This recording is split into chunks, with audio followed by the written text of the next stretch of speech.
ಎಲ್ರಿಗೂ ನಮಸ್ಕಾರ. ಇಂದಿನ ಅಸ್ಟ್ರೋ ಆ್ಯಂಡ್ ಲೈಫ್ ಕೇರ್ಗೆ ಸ್ವಾಗತ. ಮುಖ್ಯವಾಗಿ ಉದ್ಯೋಗವನ್ನು ಕೊಡ್ತಕ್ಕಂಥ ಮನೆಗಳು 6 ಮತ್ತು 10. ಹಾಗಾದರೆ 6ನೇ ಮತ್ತು 10ನೇ ಮನೆಯನ್ನು ಹೊರತುಪಡಿಸಿ ಉಳಿದ ಮನೆಗಳು ಉದ್ಯೋಗವನ್ನು ಕೊಡುವುದಿಲ್ವೇ? 5ನೇ ಮನೆ ಇರ್ಬೋದು, 4ನೇ ಮನೆ ಇರ್ಬೋದು, 8ನೇ ಮನೆ ಇರ್ಬೋದು, 12ನೇ ಮನೆ ಇರ್ಬೋದು. ಈ ಮನೆಗಳು ಉದ್ಯೋಗವನ್ನು ಕೊಡೋದಿಲ್ವೇ? ಖಂಡಿತವಾಗಿಯೂ 12 ಮನೆಗಳು ಉದ್ಯೋಗವನ್ನು ಕೊಡ್ತವೆ. ಅದು ಹೇಗೆ? ಈಗ ದಶ ಅಥವಾ ಭುಕ್ತಿ ಬೇರೆ ಬೇರೆ ಗ್ರಹದ್ದು ನಡೀತಾ ಇರುತ್ತೆ. ಅಂದರೆ 6ನೇ ಮನೆ ಅಧಿಪತಿ ಅಥವಾ 6ನೇ ಮನೆಯಲ್ಲಿ ಕುಳಿತಂತಹ ಗ್ರಹಗಳು ಅಥವಾ 10ನೇ ಮನೆ ಅಧಿಪತಿ 10ನೇ ಮನೆಯಲ್ಲಿ ಕುಳಿತಕ್ಕಂತಹ ಗ್ರಹಗಳು, ಇವುಗಳನ್ನು ಹೊರತುಪಡಿಸಿ ಬೇರೆ ಗ್ರಹಗಳ ದಶಗಳು ಕೂಡ ನಡೀತವೆ. ಯಾಕೆ ಅಂತಂದರೆ ಒಂದು 30ರಿಂದ 40 ವರ್ಷ ಉದ್ಯೋಗವನ್ನು ವ್ಯಕ್ತಿ ಮಾಡ್ತಾನೆ. ಕೆಲವರು ಇನ್ನೂ ಹೆಚ್ಚು ವರ್ಷಗಳ ಕಾಲ ಜಾಬ್ ಅಥವಾ ತಮ್ಮ ಒಂದು ಉದ್ಯೋಗ ಅಥವಾ ಪ್ರೊಫೆಷನ್ ಅಥವಾ ಕೆಲವರು ಬಿಸ್ನೆಸ್ಸನ್ನು ಮಾಡ್ತಾ ಇರ್ತಾರೆ. ಹಾಗಾದರೆ ಅಷ್ಟರ ನಡುವೆ ಕೆಲವೊಂದಿಷ್ಟು ದಶಗಳು ಬಂದು ಹೋಗ್ತವೆ. ಅದು 6ನೇ ಮನೆ ಅಧಿಪತಿಯ ದಶೆ ಅಥವಾ 10ನೇ ಮನೆ ಅಧಿಪತಿಯ ದಶೆ ಅಥವಾ 6ನೇ ಮನೆಯಲ್ಲಿ ಕುಳಿತಂತಹ ಗ್ರಹಗಳು ಅಥವಾ 10ನೇ ಮನೆಯಲ್ಲಿ ಕುಳಿತಂತಹ ಗ್ರಹಗಳು ಹಾಗೇ ಇರಬೇಕು ಅಂತ ಏನಿಲ್ಲ. ಆದರೂ ವ್ಯಕ್ತಿ ಉದ್ಯೋಗವನ್ನು ಮಾಡ್ತಾ ಇರ್ತಾನೆ. ಕೆಲವೊಂದು ಸಾರಿ 6ನೇ ಮನೆಗಳು 10ನೇ ಮನೆಗಳು ಇಲ್ಲದಿದ್ದರೂ ವ್ಯಕ್ತಿ ಉದ್ಯೋಗವನ್ನು ಮಾಡ್ತಾ ಇರ್ತಾನೆ. ಹಾಗಾದರೆ ಇದು ಹೇಗೆ ಸಾಧ್ಯ ಅಂತಂದರೆ 12ಕ್ಕೆ 12 ಮನೆಗಳು ಉದ್ಯೋಗವನ್ನು ಕೊಡ್ತವೆ. ಹೇಗೆ ಅಂತಂದರೆ, ಈಗ ಉದಾಹರಣೆಗೆ 1ನೇ ಮನೆ ವ್ಯಕ್ತಿ ಸ್ವಯಂ. ಇಲ್ಲಿ ವ್ಯಕ್ತಿ ಸ್ವಯಂ ಪರಿಶ್ರಮದಿಂದನೇ ಮೇಲೆ ಬರಬೇಕು. ಆದರೆ ವ್ಯಕ್ತಿ ಒಂದು ವೇಳೆ ಏನಾದರೂ ಸ್ವಯಂಗೆ ದೇಹಕ್ಕೆ ಸಂಬಂಧಪಟ್ಟಂತಹ ಅಂದರೆ ಕಠಿಣವಾದಂತಹ ಉದ್ಯೋಗಗಳನ್ನು ಮಾಡಿದರೆ, ಅದು ಯಾವುದೇ ಫಿಸಿಕಲ್ ಆ್ಯಕ್ಟಿವಿಟೀಸ್ಗೆ ಸಂಬಂಧಿಸಿದ್ದು ಇರ್ಬೋದು, ಜಿಮ್ ಇರ್ಬೋದು, ಯೋಗಾಸನಗಳಿರ್ಬೋದು, ಅಥವಾ ದೇಹ ಶರೀರವನ್ನು ದಂಡಿಸಿ ಮಾಡ್ತಕ್ಕಂತಹ ಯಾವುದೇ ಉದ್ಯೋಗ ಇರ್ಬೋದು.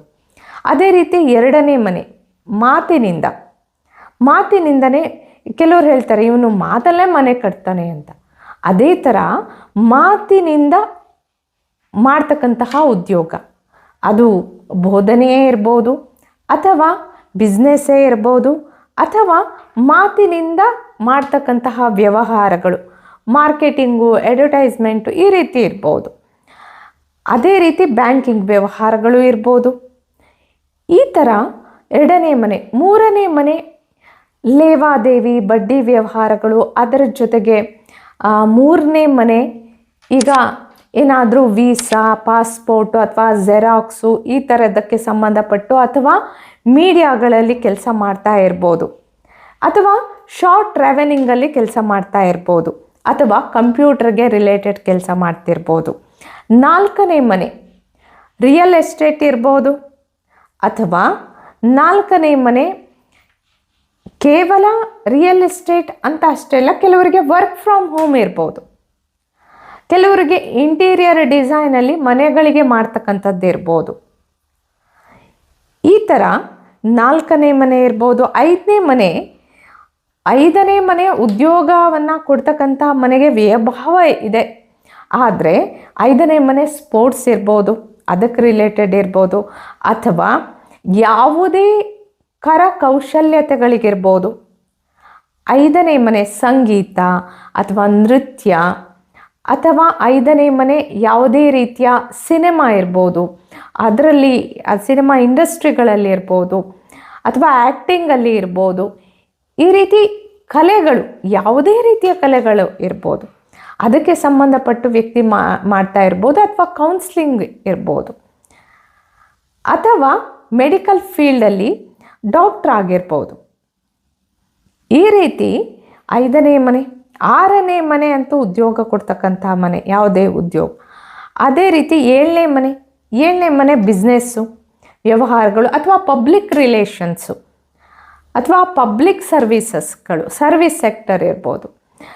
8ನೇ ಮನೆ ಟೆಕ್ನಿಕಲ್ಲು, ರಿಸರ್ಚು, ಹಾಗೆ ಸೈಂಟಿಸ್ಟ್ ಇರ್ಬೋದು, ಅಥವಾ ಇಂಜಿನಿಯರ್ಸು, ಡಾಕ್ಟರ್ಸು, ಅಥವಾ ಯಾವುದೇ ರೀತಿಯ ಆಳವಾದಂತಹ ಅಧ್ಯಯನಗಳು ಇರ್ಬೋದು, ಯಾವುದೇ ರಿಸರ್ಚ್ ಫೀಲ್ಡ್ ಇರ್ಬೋದು, ಅಥವಾ ಅಲ್ಲಿ ಯಾವುದೇ ರೀತಿಯ ಒಂದು ಈಗ ವಿಮಾನಗಳ ಒಂದು ಇದರಲ್ಲಿರ್ಬೋದು ಅಥವಾ ಪೈಲಟ್ ಆಗಿರ್ಬೋದು, ಈ ರೀತಿ 8ನೇ ಮನೆ ಆಳವಾದಂತಹ ವಿಷಯಗಳನ್ನು ಹೇಳುತ್ತೆ.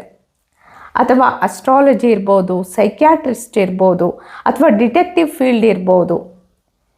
ಅದೇ ರೀತಿ 9ನೇ ಮನೆ ದೂರದ ಟ್ರಾವೆಲ್ ಇರ್ಬೋದು, ಅಥವಾ ಯಾವುದೇ ರೀತಿಯ ಟ್ರಸ್ಟ್ಗಳಲ್ಲಿ ಕೆಲಸ ಮಾಡ್ತಿರ್ಬೋದು, ಅಥವಾ ಬೋಧನೆ ಇರ್ಬೋದು, ಅಥವಾ ಹೈಯರ್ ಎಜುಕೇಷನನ್ನು ಬೇರೆಯವರಿಗೆ ತಿಳಿಸೋದ್ರ ಮುಖಾಂತರ, ಹೇಳ್ಕೊಡೋದ್ರ ಮುಖಾಂತರ, ಅಥವಾ ಅದನ್ನು ಕಲಿಸೋದ್ರ ಮುಖಾಂತರ ಇರ್ಬೋದು.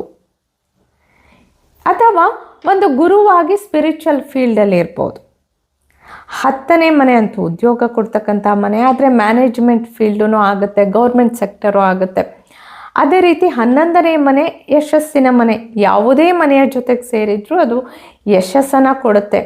ಅಥವಾ ಫ್ರೆಂಡ್ಸ್ ಎಲ್ಲ ಸೇರಿಕೊಂಡು ನಾವು ಮಾಡ್ತಾ ಇದ್ದೀವಿ ಉದ್ಯೋಗವನ್ನು ಅಂತಂದರೆ ಅಲ್ಲಿನೂ ಸಹ 11ನೇ ಮನೆ ಬರುತ್ತೆ. 12ನೇ ಮನೆ ಇದು ವಿದೇಶ ಅಥವಾ ವಿದೇಶ ವ್ಯವಹಾರಗಳಿರ್ಬೋದು, ಅಥವಾ MNC ಕಂಪ್ನಿಗಳಿರ್ಬೋದು, ಅಥವಾ ಅವರು ಯಾವುದೇ ರೀತಿಯ ಹಾಸ್ಪಿಟಲ್ಗಳಿರ್ಬೋದು, ಅಲ್ಲಿ ಆ ಫೀಲ್ಡಲ್ಲಿ ಇರ್ಬೋದು. ಅಥವಾ 12ನೇ ಮನೆ ಜೈಲಿಗೆ ಸಂಬಂಧಪಟ್ಟಂಥದ್ದು ಹೌದು. ಅಥವಾ ಅಲ್ಲಿ ಮೆಡಿಕಲ್ಲು, ಮೆಡಿಸಿನು, ಹಾಸ್ಪಿಟಲ್ ಜೊತೆಗೆ ಮೆಡಿಟೇಷನ್ ಅಥವಾ ಸ್ಪಿರಿಚುವಲ್ ಫೀಲ್ಡಲ್ಲೂ ಇರ್ಬೋದು. ಈ ರೀತಿ 1ರಿಂದ 12ನೇ ಮನೆಗಳಲ್ಲಿ ಎಲ್ಲ ಮನೆಗಳು ಸಹಿತ ಉದ್ಯೋಗವನ್ನು ಕೊಡ್ತವೆ. ಯಾಕೆ ಅಂತಂದರೆ ಬರ್ತಕ್ಕಂತಹ ಮನೆಗಳು ವ್ಯಕ್ತಿಗಳಿಗೆ ಅಥವಾ ಬರ್ತಕ್ಕಂತಹ ಗ್ರಹದ ದಶ ಏನಿದೆ ಆ ದಶದಲ್ಲಿ ಈ ಮನೆಗಳಲ್ಲಿ ಯಾವುದಾದ್ರೂ ಮನೆ ಆಕ್ಟಿವೇಟ್ ಆಗಿರ್ಬೋದು. ಆದರೆ ಕೆಲವೊಂದು ಸಾರಿ ಕೆಲವೊಬ್ಬರಿಗೆ ಉದ್ಯೋಗವನ್ನು ಚೇಂಜ್ ಮಾಡ್ತಾರೆ, ಉದ್ಯೋಗ ಬದಲಿಸ್ತಾರೆ, ಅಥವಾ ಒಂದು ಕಡೆಯಿಂದ ಉದ್ಯೋಗಕ್ಕಾಗಿ ಇನ್ನೊಂದು ಕಡೆ ಹೋಗ್ತಾರೆ, ಅಥವಾ ಕೆಲವೊಂದು ಸಾರಿ ಉದ್ಯೋಗವನ್ನು ಕಳ್ಕೊಳ್ತಾರೆ, ಅಥವಾ ಉದ್ಯೋಗವನ್ನು ಮರಳಿ ಪಡೀತಾರೆ. ಈ ರೀತಿ ಉದ್ಯೋಗದಲ್ಲಿ ಹಲವಾರು ವ್ಯತ್ಯಾಸಗಳಾಗ್ತಾ ಇರ್ತವೆ. ಅದು ಬರ್ತಕ್ಕಂತಹ ದಶಾಭುಕ್ತಿಯಲ್ಲಿ ಆಕ್ಟಿವ್ ಆಗೋ ಮನೆಗಳ ಕಾರಣದಿಂದ ಇರುತ್ತೆ. ಅದಕ್ಕೆ ಕೇವಲ 6ನೇ ಮನೆ ಅಧಿಪತಿ ಅಥವಾ 10ನೇ ಮನೆ ಅಧಿಪತಿ ಅಥವಾ 6ನೇ ಮನೆಯಲ್ಲಿ ಕುಳಿತಂಥ ಗ್ರಹಗಳು 10ನೇ ಮನೆಯಲ್ಲಿ ಕುಳಿತಂಥ ಗ್ರಹಗಳಿಂದ ಮಾತ್ರ ಉದ್ಯೋಗ ಅಲ್ಲ, ಎಲ್ಲದರಿಂದನೂ ಉದ್ಯೋಗ ಇರುತ್ತೆ. ಹಾಗಾದರೆ ಮುಖ್ಯವಾಗಿ ಇಲ್ಲಿ ನಾವು ಏನು ಗಮನಿಸಬೇಕು, ಏನು ತಿಳ್ಕೊಳ್ಬೇಕಂದ್ರೆ, ಯಾವುದೇ ಮನೆ ಆಕ್ಟಿವ್ ಆಗಿರ್ಬೋದು, ಆದರೆ ವ್ಯಕ್ತಿ ಯಾವ ಉದ್ಯೋಗವನ್ನು ಆಯ್ಕೆ ಮಾಡ್ಕೊಳ್ತಾನೆ ಅನ್ನೋದು ಬಹಳ ಮುಖ್ಯ.